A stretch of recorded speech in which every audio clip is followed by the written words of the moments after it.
Eh, Creo que ya se puede ver por allá.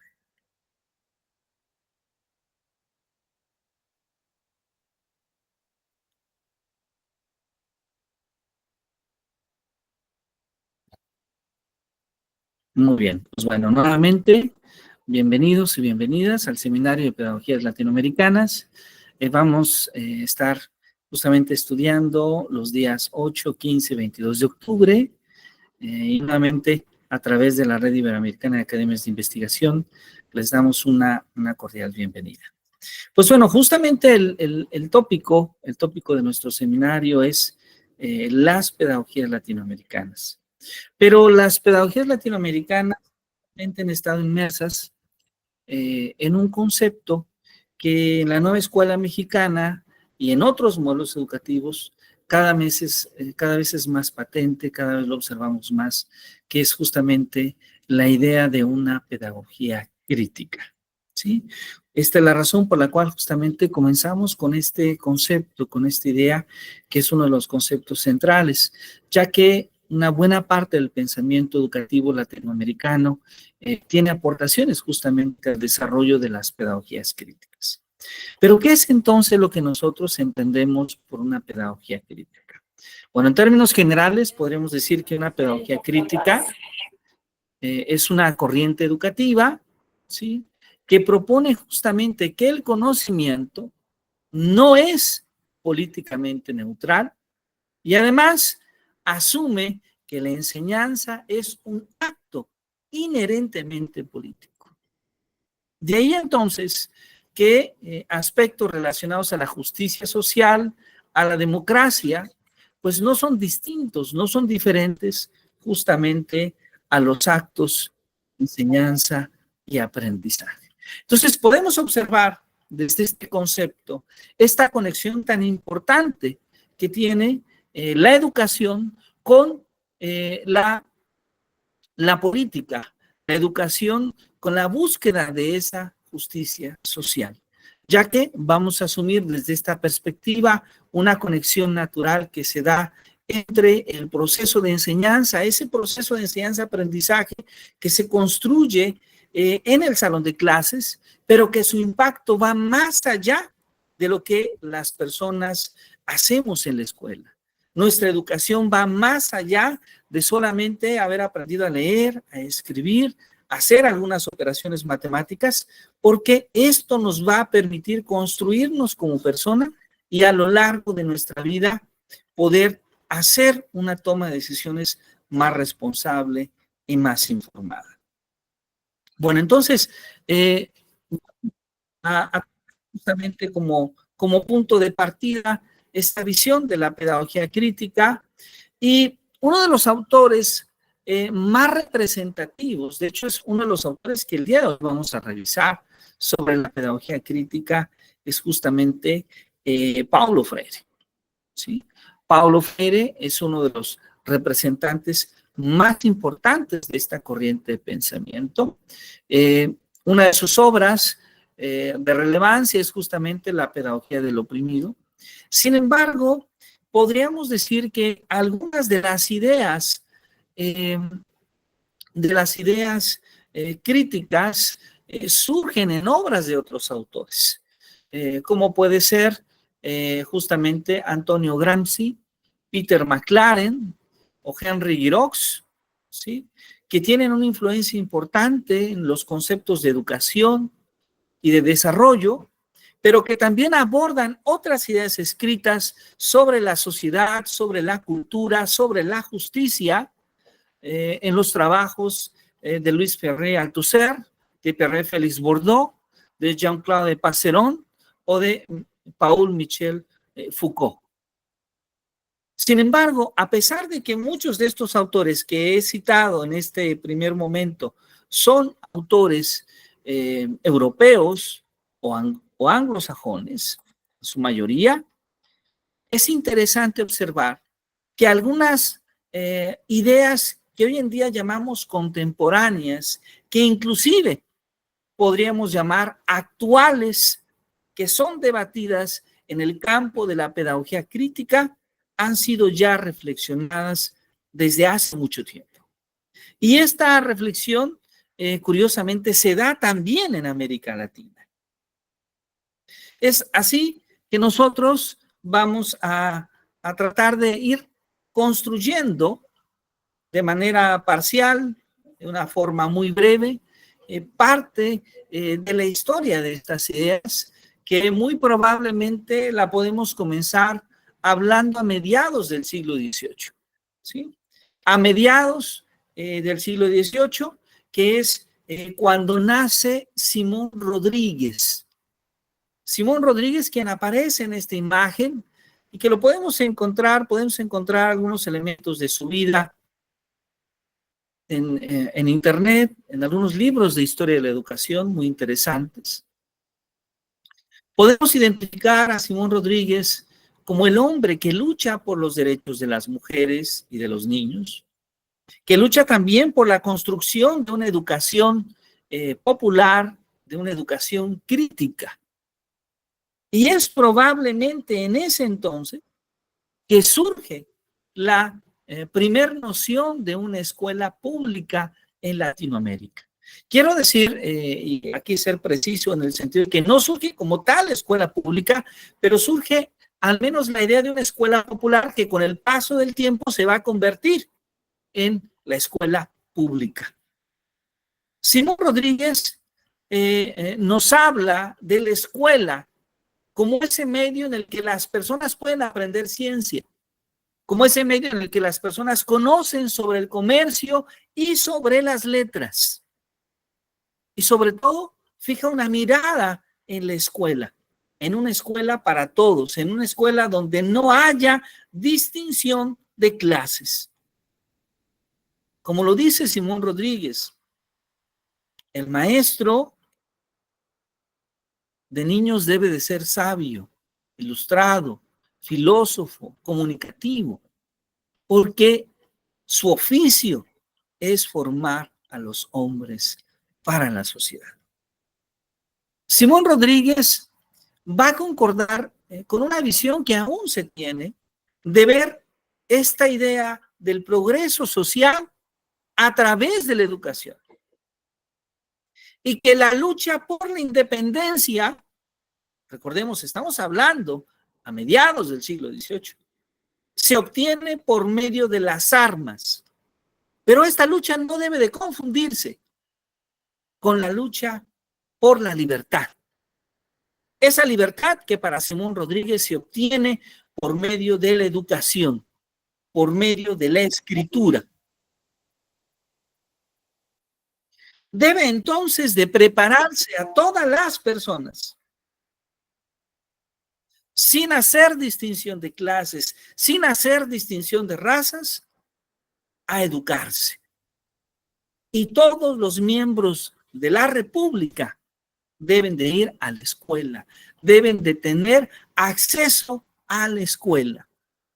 Y aquí tenemos una imagen de una de sus obras más importantes, si es que no es su obra más célebre.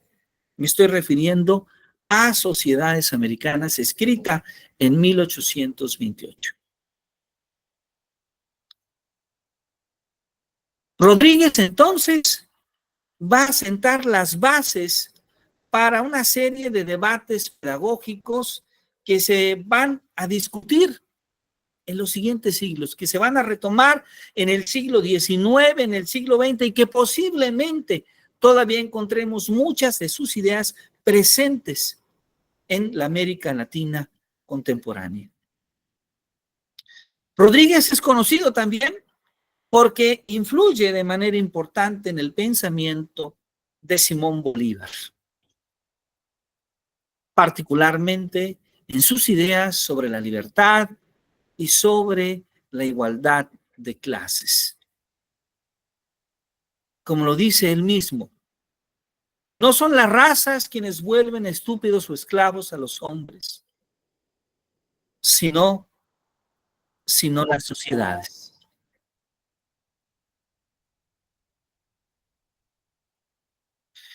Este proyecto educativo de Simón Rodríguez va a tomar como base el desarrollo de una escuela popular, algo que, como ya comentaba, en los siguientes años va a progresar hasta convertirse en la escuela pública, una escuela para todos los ciudadanos y además, muy importante,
¿Es mi señal o se perdió la señal del doctor?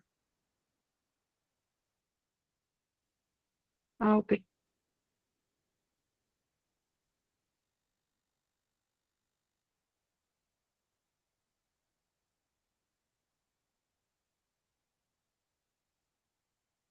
Seguramente se le fue al doctor porque no recibe ni los mensajes.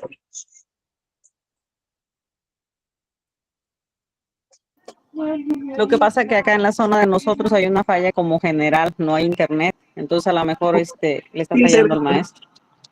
sí, debe ser eso.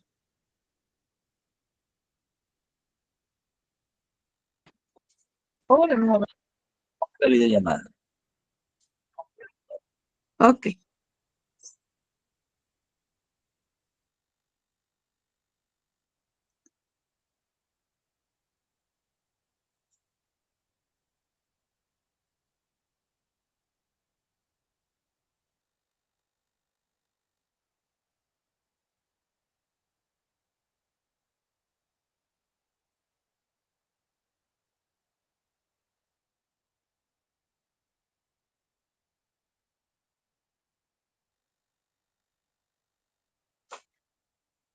Ya se ve, doc. Muchísimas gracias a todos, les agradezco mucho, una disculpa. De repente, las lluvias en algunas partes del país, particularmente en la región, a veces nos afecta un poco la conectividad, pero agradezco a todos que generosamente nos acompañen. Muchas gracias, muchas gracias. A ver, estábamos hablando de Simón Rodríguez. Sí, todos vamos ahí en este desarrollo donde hablábamos de la obra de Simón Rodríguez, ¿es correcto? Es correcto, sí, es correcto, doc. Ok, muchas gracias, muy amables. Entonces, si me permiten, voy a retomar, a ver si están de acuerdo que hayamos quedado en esta lámina donde está justamente Simón Bolívar, ¿correcto? Es correcto. Muchísimas gracias, muy amable. Entonces decíamos que en palabras justamente de Simón Rodríguez, no son las razas quienes vuelven estúpidos o esclavos a los hombres, sino más bien las sociedades. ¿Sí? Entonces, el proyecto de Simón Rodríguez, ¿sí? Va a tomar como base el desarrollo de una escuela popular, una escuela que en los siguientes años va a convertirse en la escuela pública para todos los ciudadanos, ¿sí? Pero además, algo sumamente importante es el hecho de que el uso de las tierras agrícolas sea para los americanos, ¿sí? El uso de las tierras agrícolas regrese a los continentales. Simón Rodríguez vincula la educación con el trabajo y además piensa al Estado siempre como un Estado plurinacional. Tomo esta frase de Sociedades Americanas escrita en 1828, que es: en la escuela deben estudiar juntos las niñas y los niños, ya que así los hombres aprenden a respetar a las mujeres y las mujeres pierden el miedo a los hombres. Se ha de dar, ahí está el énfasis, instrucción a las mujeres. Veo que el profesor Fernando desea participar. Profesor Fernando, adelante, si es tan amable.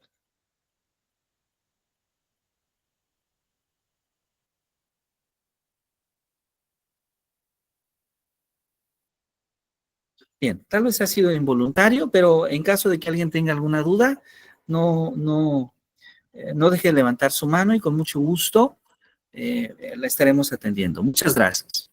Bueno, en esto consiste en gran medida, de manera breve, la contribución que hace Simón Rodríguez, y es él quien inicia justamente algunos de los debates pedagógicos que otros pensadores van a continuar. Y uno de ellos, uno de estos pensadores que va a tomar con mucho interés estos debates, va a ser José Carlos Mariátegui. José Carlos Mariátegui, un escritor peruano, ¿sí? También un político e intelectual peruano, que va a fijar una postura muy especial como un defensor de los derechos indígenas, pero también un defensor de la igualdad sexual y de la educación para la mujer. Un proyecto sumamente importante, de hecho, uno de los proyectos más importantes en la historia latinoamericana, Amauta, ¿sí? Amauta, que significa maestro, conocedor, quien socializa los saberes, ¿sí? Y ahí, desde Amauta, Mariátegui va a tomar una defensa hacia el socialismo marxista, hacia el indigenismo, y va a plantear su pedagogía feminista. Quiero hacer mucho énfasis en esta parte, porque es él quien plantea su pedagogía feminista. Algunos historiadores, algunos biógrafos de la obra y de la persona de José Carlos Mariátegui consideran que él se ve interesado siempre en el papel que juega la mujer en la cultura, en la sociedad, en la familia, y en gran medida lo vive él en su persona. José Carlos Mariátegui es un hombre que a una edad temprana sufre una discapacidad, y gran parte de la obra que conocemos, de la escritura, de su pensamiento, lo desarrolla siempre bajo el apoyo, en una primera instancia, de su madre, y en una segunda instancia, en un segundo momento, a través de su esposa. Esto, desde luego, genera una influencia importante en su pensamiento, y encontramos en él no solamente a alguien que tiene una postura crítica hacia el gobierno, hacia la injusticia, hacia la educación de ese entonces, sino también alguien que ve la necesidad de tener una mirada inclusiva, ¿sí? Como él lo dice en sus propias palabras, hay que construir a la nación con una mirada inclusiva. Y algo muy importante, discutir el discurso pedagógico es también discutir el derecho de los indígenas. Además de la revista Amauta, en la cual se convirtió en una revista importante de la época, donde se tradujeron muchas de las obras intelectuales escritas en Europa al español, ¿sí? También aparece una obra relevante, que es 7 ensayos sobre la realidad peruana. Ahí Mariátegui hace una crítica a la educación nacional en Perú. Y lo primero que hace es clarificar que en esa época alfabetizar no es educar. Porque en ese entonces la situación que se gesta en Perú es que había todavía una división entre quienes buscaban que todos los ciudadanos tuvieran derecho, por ejemplo, a la educación, a las tierras, a tener una vida más digna, pero también había otros grupos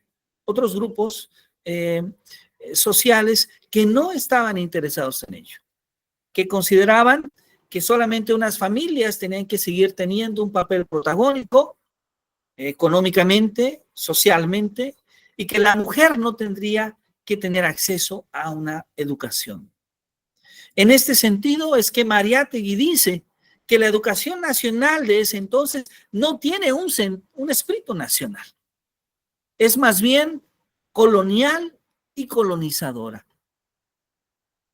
Para José Carlos Mariátegui, la educación debe de construir un ser humano pensante, un ser humano sensible, un ser humano crítico. Y en gran medida esa crisis que vive la sociedad es también la crisis de los valores, la crisis de la economía, la crisis de la cultura, la crisis de la educación. Mariátegui plantea ahí también su pedagogía feminista, ¿sí? Él da un rol principal a la mujer en los procesos educativos y culturales. Y en sus últimas páginas escribe esta frase, de la cual me permito citar. El tipo de mujer que produzca una civilización nueva tiene que ser sustancialmente distinto al que ha formado la civilización que ahora declina. Este es el planteamiento justamente de José Carlos Mariátegui, ¿sí? Él creía que los cambios culturales iban a permitir a la mujer tener mayor libertad. Entre estas libertades, una libertad muy importante era la libertad a la educación. Sin embargo, José Carlos Mariátegui fallece a una edad joven y no le permite justamente observar estos cambios que en gran medida fueron de inspiración para otros pensadores, para otras pensadoras, y una de ellas de relevancia es justamente Lucila Godoy Alcayaga, ¿sí? Lucila Godoy Alcayaga, a quien conocemos más conocida por Gabriela Mistral, ¿sí? Gabriela Mistral, quien nace en 1889, quien va a ser una educadora formada en una escuela normal allá en Chile, una poeta feminista, y en su poesía y en su literatura establece una defensa a los pueblos originarios, a la identidad latinoamericana. Como muchos le conocieron, una pedagoga de acción y de poesía, ¿sí? Y sabemos de acción porque impulsa la educación obligatoria básica en Chile, pero también participa en aquella gran jornada de las misiones culturales de don José Vasconcelos en México. Una mujer comprometida con rescatar el pensamiento latinoamericano, con rescatar las costumbres, las tradiciones, las ideas de los pueblos originarios.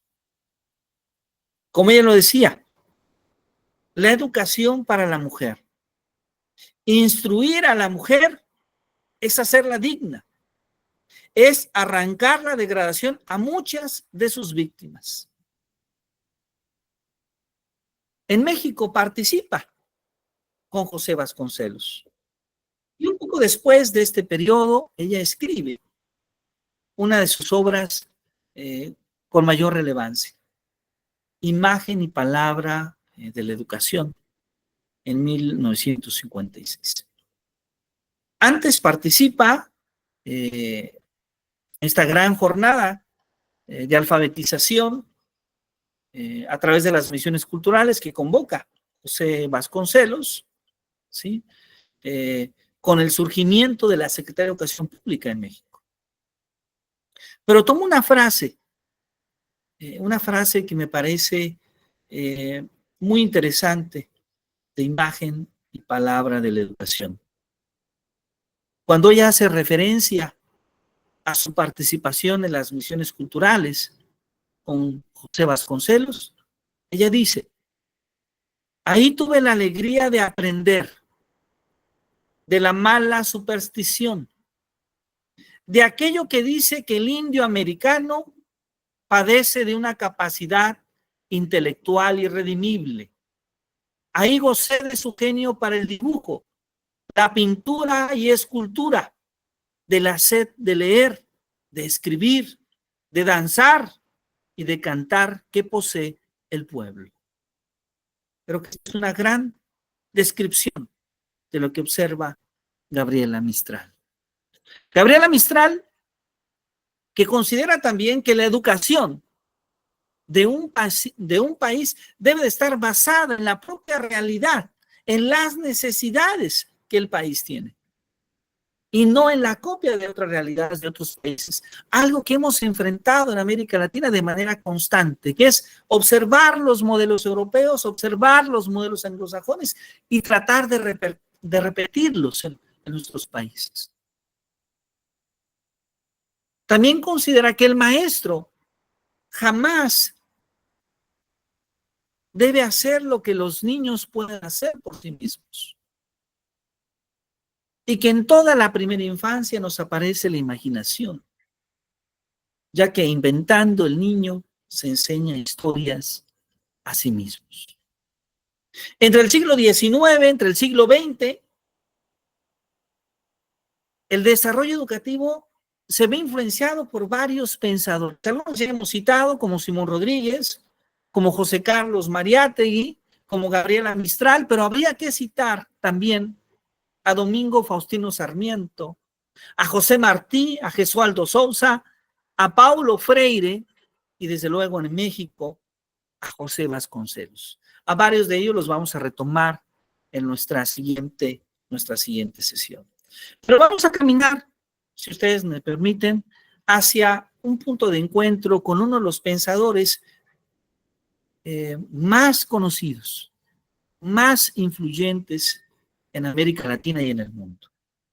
De hecho, cuando utilizamos el término de pedagogías críticas o pedagogía latinoamericana, casi siempre aparece en el buscador, en el libro, Paulo Freire. Paulo Freire considera que la verdadera educación es una praxis, es una reflexión, ¿sí? Y son acciones del ser humano sobre el mundo para transformarlo. Para él, la educación tiene como principal fin la transformación del mundo por la acción del pueblo mismo.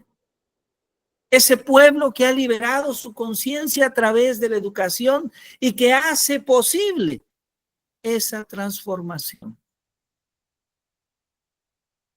Entonces, como lo dice Paulo Freire, la educación se convierte en un medio de liberación de las conciencias humanas, de las mentes oprimidas.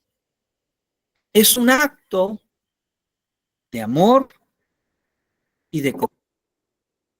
Es una liberación de los miedos, de esa subvaloración propia de la conciencia oprimida. Y de ahí proviene uno de sus títulos más conocidos. Es una práctica de la libertad.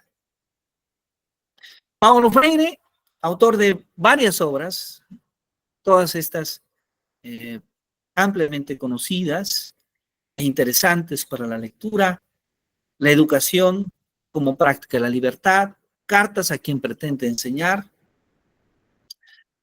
Concibe entonces a la educación como ese acto de solidaridad fraternal con la comunidad y con el mundo. Es una manera, dice él, de destruir el miedo a ser libre. Esta manera de pensar de Paulo Freire en cierta medida surge desde la antropología social. desde una mirada al ser humano en la que no está situado sobre el mundo, sino más bien que coexistemos en el mundo. Un mundo material, social, cultural, histórico, que en muchas ocasiones nos condiciona. Aprender es un diálogo incesante con su contraparte, el mundo. Estudiar es interpretar y transformar creadoramente la realidad. Como lo dice su frase famosa, nadie educa a nadie. Nadie se educa solo. Todos nos educamos en comunión con los otros, en y con el mundo. Educar es fomentar esa capacidad dialógica, ese encuentro reflexivo y consciente con los otros para pronunciarnos sobre el mundo. El diálogo, entonces, está en esas antípodas de la manipulación, del autoritarismo, de la subgestión material, mental, emocional, de la recitación, de la memorización, del adoctrinamiento, de la aculturación, de todo aquello que nos oprime y que atenta contra nuestra dignidad, contra nuestra libertad.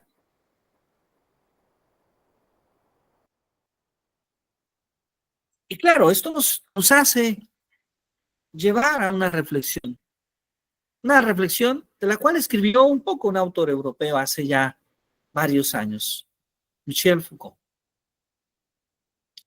cuando nos habla de que el saber es posiblemente el único espacio de libertad del ser. Y no solo eso, cuando nosotros reflexionamos sobre la escuela y vemos cómo en la escuela las maestras y los maestros hacemos un ejercicio de poder.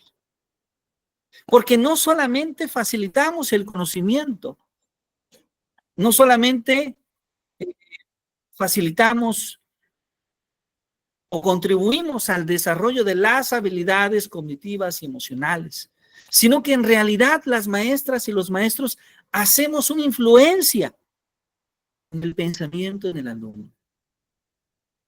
Y más en las edades tempranas, podríamos decir que le mostramos al alumno una forma de vivir, de pensar. Como dice Foucault, una mirada al mundo. A través de nuestras actitudes, a través de nuestras ideas, nosotros le mostramos al mundo, le mostramos a los alumnos cómo se vive. Estamos haciendo un ejercicio de poder a través de las ideas. Y ese ejercicio de poder a través de las ideas nos da una profunda responsabilidad.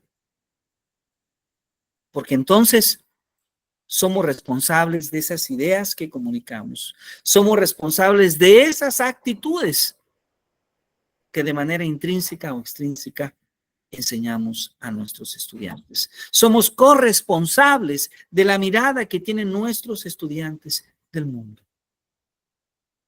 Mark Stevenson nos habla entonces de que las ideas también se pueden compartir. Y de hecho, esta es una característica de este escritor, cuando nos habla que él prefiere justamente compartir las ideas, porque cuando se comparten las ideas se da poder a las personas en lugar de ejercer ese poder sobre ellas. Freire entonces propone una educación que es problematizadora, que es crítica, que es liberadora. Una educación en la cual no somos simplemente un banco de datos, no participamos únicamente en el proceso de transmitir o recibir información.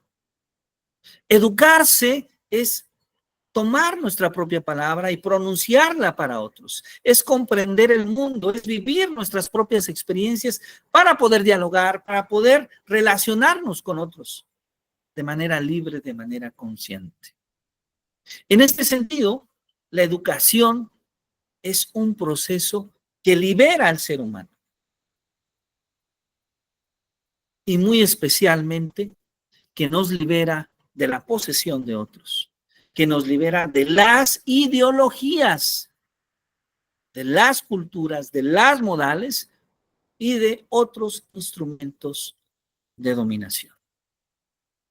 La educación, entonces, para Paulo Freire inicia con un proceso de concientización.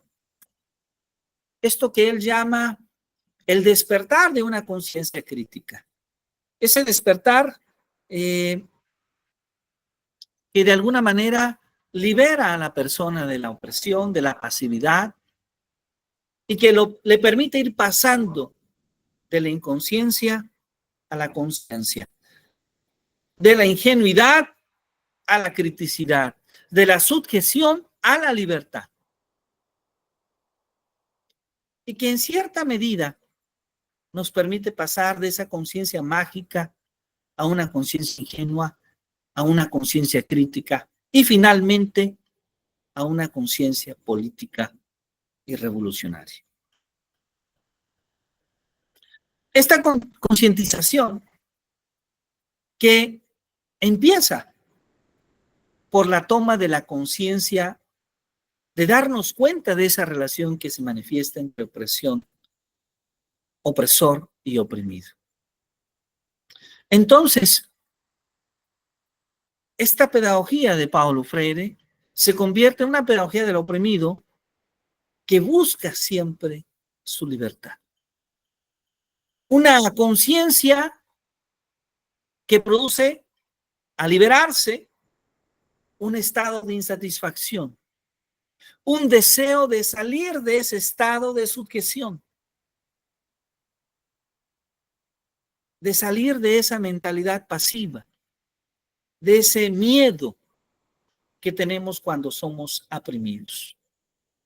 Dice Paulo Freire, se genera así un ser con nuevas ideas, un buscador de libertad, un constructor de una sociedad nueva, humanitaria, democrática, donde no haya opresores, donde no haya oprimidos. Y vean que conseguir esto es complejo, porque decirlo desde fuera, decirlo sin el ejercicio del poder es más simple que decirlo cuando el poder se ejerce. Reinaldo Suárez escribe este libro que recomiendo ampliamente para ustedes, Estrategias de enseñanza-aprendizaje, teorías educativas, la educación, ¿sí?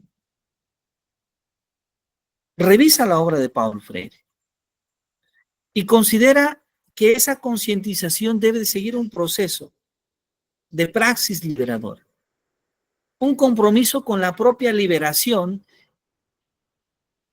no solamente de mi persona, sino también de otros oprimidos,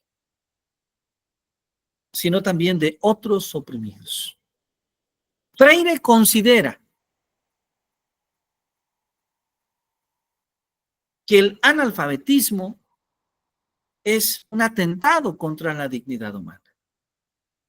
Y considera este hecho porque al no saber leer y escribir, al no saber realizar las operaciones matemáticas básicas, no se es capaz de leer un periódico, no se es capaz de leer el mundo.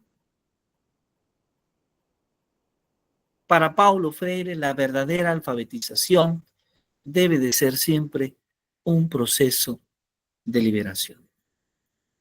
Y bueno, aprovecho para comentarles que este otro libro que aparece en esta portada, Introducción a las teorías del aprendizaje, es un libro que escribí en el año 2021, donde también tocamos y dedicamos un capítulo a las pedagogías críticas. Bien, la educación entonces, desde esta mirada, tiene que superar la dicotomía entre educador y educado. La educación bancaria, al no superar esta dicotomía, termina domesticando al ser humano, pero no lo libera. Y entonces, al no superar la dicotomía, lo que ocurre es que el educador es siempre el que educa y el educando es siempre el que es educado. El educador es siempre el que manda y el educando es siempre quien obedece. El educador es el que habla y el educando es siempre el que escucha. El educador elige el contenido y el educando lo sigue y lo repite. El educador es quien sabe y el educando carece de conocimiento o está en vías de aprendizaje. El educador es el sujeto del proceso y el educando es el objeto. Esto es justamente lo que Paulo Freire propone que debe cambiarse, que debe de transformarse. Y bueno, a lo largo de este seminario, vamos a indagar no solamente en las ideas de Paulo Freire, sino también en la de otros autores que nos ayudan a reflexionar sobre nuestro papel en la educación, sobre nuestro papel como docentes ante la escuela, pero también ante la sociedad. Me gustaría terminar mi participación el día de hoy con esta última lámina para dejar un espacio de diálogo, de preguntas, de intercambio de ideas, citando a Paulo Freire, pero además con esta bella imagen de la educación rural en México. Una imagen de una profesora con sus estudiantes, ahí en el campo, en las montañas, compartiendo sus saberes, sus conocimientos, sus habilidades, sus actitudes. Como lo dijo Paulo Freire, nadie educará a nadie. Nadie se educará solo. Todos nos educamos juntos, mediatizados por el mundo.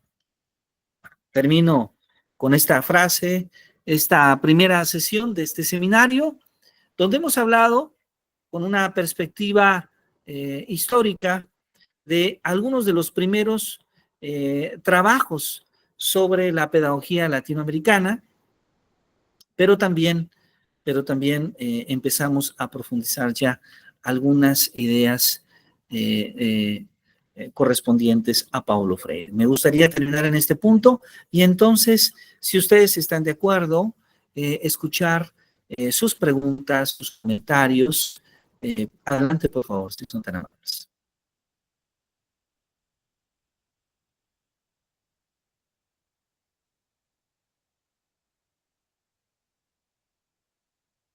Es un tema interesante y además es un tema que seguramente nos invita a todos a la reflexión.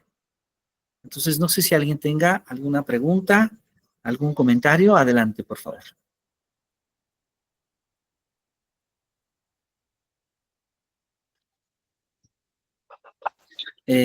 Adelante, por favor, Silvia y doctora Ana María. Adelante, por favor, si es tan amable. Hola, buenas noches. Muy buenas noches. No sé quién va primero. Creo que soy yo primero y luego Anita Pérez. Sí, adelante, sí, por favor. Eso correcto. Ok.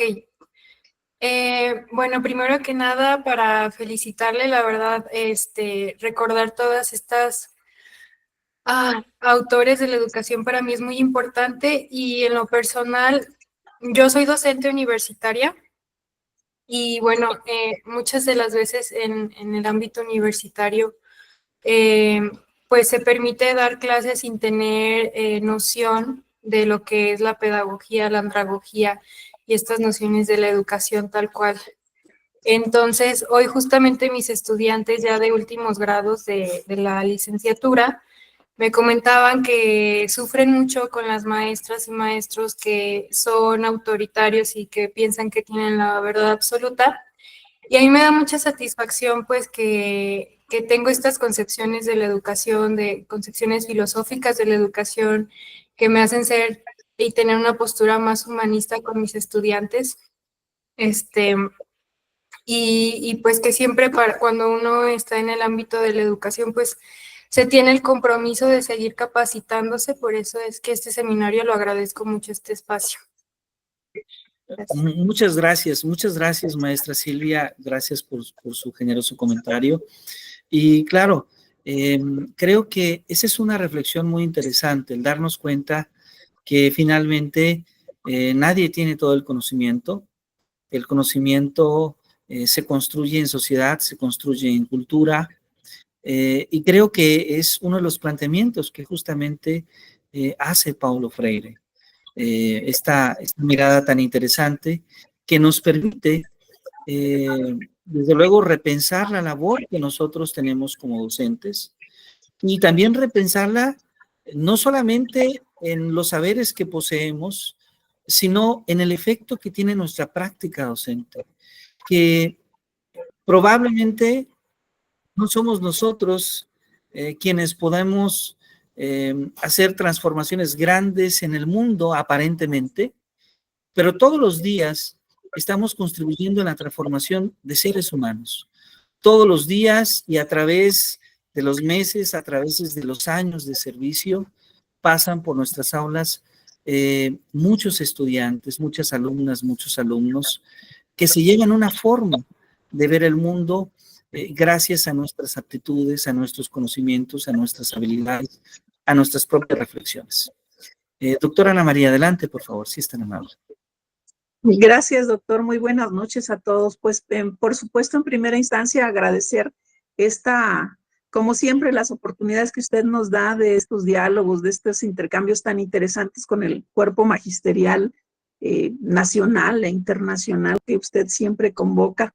Es muy, muy interesante conocer las perspectivas desde los diferentes ámbitos en los que cada uno se desarrolla.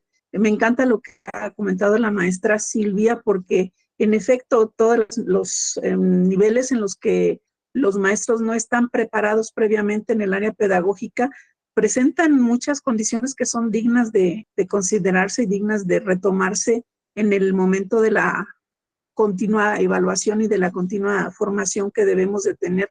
Pero quisiera retomar desde las participaciones de Pablo Freire.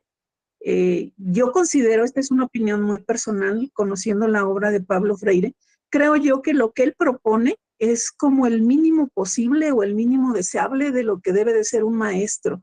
Es decir, él dice, alguien que se dedica a enseñar no puede darse el lujo de dejar de aprender, entre muchas otras cosas que nos dicen, por ejemplo. Y esta parte de retomar que la educación no es algo que nosotros tenemos como datos y rellenamos la cabecita de alguien que la tiene vacía. Estas concepciones son formidables porque nos dejan ver la gran importancia que tiene el papel del maestro, el papel del formador, no como alguien que da, sino como alguien que construye junto con el niño, junto con el joven, junto con el profesionista, el estudiante de profesiones, que tiene que construir junto. A mí me encanta mucho la frase de leer el mundo, esta noción de leer el mundo que tiene Pablo Freire y que está muy en consonancia con su propuesta de que nos enseñamos todos entre todos y que nadie lo sabe todo. El hecho de que la palabra que decimos no es una palabra vacía, es una palabra que está en contexto. Y ese es el contexto del que nosotros debemos aprender a leer y retomar y a partir de él construirnos mutuamente. Estas nociones a mí me parecen formidables. Y bueno, Pablo Freire, por supuesto que nos da muchísimo para hablar y para reconocer y para conocer. Y me da mucho gusto que la nueva escuela mexicana lo haya puesto en el escritorio nuevamente, no lo haya puesto en la agenda, porque es algo que no debemos de abandonar estas nociones. Quien se dedica a la enseñanza tiene que tener estas nociones. Y un breviario cultural nada más en relación con los autores que usted nos está mencionando, doctor. Por supuesto, mencionar a Morelos. Morelos en 1813 dijo, por supuesto, que la educación debería de enseñar lo mismo al hijo del campesino que al hijo del hacendado. Y esta es una de las primeras bases que en nuestro sector educativo se sientan para tratar de trabajar el asunto de la educación pública, de la educación igualitaria, de la educación general para todos. Algo que por supuesto sabemos que no se consolida en todo el siglo XIX, a pesar de los esfuerzos que hizo Benito Juárez con la obligatoriedad de la educación, que era muy difícil, y la introducción del positivismo que hizo Gavino Barreda en su momento. Pero ya a inicios del siglo XX ya tenemos un poquito más de avances en este sentido y se han ido consolidando, pero así como avanzando y retrocediendo, y esto es muy importante, lo que usted nos está aportando es muy, muy interesante. Un último comentario nada más, cómo percibo yo la propuesta de la nueva escuela mexicana en términos del pensamiento decolonial, de las nuevas pedagogías del sur. Que tienen estos dos elementos que usted señala. el elemento del pensamiento crítico, que es el que nos tiene que hacer leer el mundo y contextualizarnos y enseñarnos a través del mundo, pero también el elemento de la, ¿cómo le llaman? De la decolonización de nuestro pensamiento, es decir, de dejar de pensar como piensan otros, y no solamente como piensan los europeos, sino, retomando nuevamente a Pablo Freire, pensar por nosotros mismos, no por lo que otros nos digan, sean europeos o sean nacionales. Entonces, estas dos nociones están muy, muy presentes en la propuesta de la nueva escuela mexicana. Y agradecer la oportunidad de establecer estos diálogos, doctor, muchas gracias. Muchísimas gracias a usted, doctora, muchas gracias. Gracias por compartirnos esta parte de don José María Morelos y Pavón, muy, muy interesante. Y en efecto, de hecho, gran parte del seminario vamos a dedicar la última sesión para hablar un poco de estas pedagogías decoloniales, de algunas de sus características. Entonces, vamos a caminar justamente hacia ese rumbo. Le agradezco mucho su participación. Si están de acuerdo, cerramos con la participación del maestro Gerardo. Adelante, maestro, si están amables. Muy buenas noches a todos. Igual me parece gratificante este planteamiento del proyecto educativo, sobre todo en Latinoamérica, comenzando con el Perú. Muchas de las cosas que menciona se conectan evidentemente con el proyecto educativo La Nueva España, desde el proceso de la conquista. Siempre he defendido este apartado de que es imposible hacer una reflexión si no hay un antecedente histórico. Claro. Para poder transformar nuestra práctica educativa, necesitamos entender de dónde viene y cómo proviene.